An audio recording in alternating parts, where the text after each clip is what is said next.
Hello. Today I'm going to talk about the intellectual life. This means the most to me out of anything apart from my faith.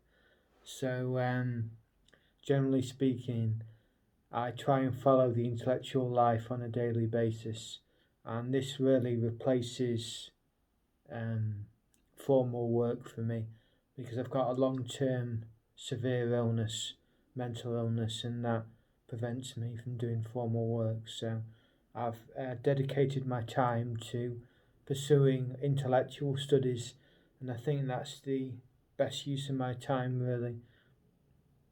Now, to start off with, a lot of people think religion is sub-intellectual, but it actually has profound depths.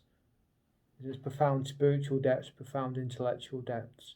And this is true most of all in Catholicism, which has the patristic and scholastic authors who are some of the most profound authors to have ever written, certainly in the Western tradition. And you've really got to look at things like Vedanta in the East to find an equivalent. Yes, I find that people who say religion is sub-intellectual or simplistic or something like that really haven't got a good grasp of their subject and basically are quite ignorant in that area. I think that's important to say to start off with. Now, I try to be a universalist. So this includes, for example, poetry, music, painting, theoretical physics, psychology, sociology, and mathematics, to name some of my research areas. So I try and go as broad as possible. I obviously have specialisms, but I've got the time to also look at breadth as well as depth. That's what I aim for anyway. And like in mathematics, I'm about to start well, not quite yet, maybe in a month or two, start a book on calculus, which I'm really looking forward to. And I did mathematics A level, and I find it so fascinating. Mathematics more so than science, but prefer mathematics. And yes, so I'm going to start this book on calculus, which is a general popular presentation of mathematics. And then after that, I'm going to read a book by René Guénon on the metaphysical principles of calculus, which I think it's best to read the general book first. But I can't tell you how much I'm looking forward to that Guénon book on sort of a really in-depth metaphysical look at calculus, and that's the sort of thing that really interests me. I can't tell you how much things like that interest me. I just have a fascination with knowledge and understanding and wisdom and all that sort of thing.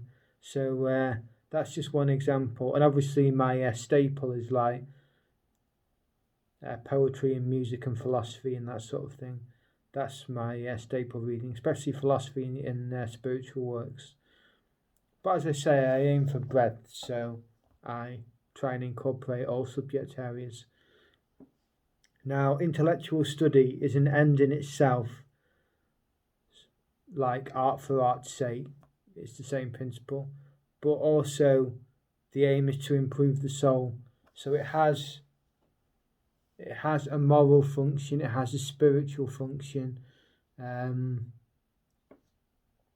aim is to try and improve the soul, and although in Ecclesiastes, of course, it says increase of knowledge, increase of sorrow, which is a very profound point, and with increase of knowledge comes only more suffering. But that aside, I think that's perhaps true in some respects, but that aside, intellectual study is very rewarding, it's very pleasurable, it's very mentally stimulating. It's all of these things. Not that I look at it from an Epicurean perspective. I looked at it more from a Christian perspective of furthering the constitution of the human person through knowledge and understanding and wisdom. So that's how I see it. But yes, overall, the intellectual life is the next most important thing to me after my faith. So I really put a lot of store by it. So thank you for listening to this.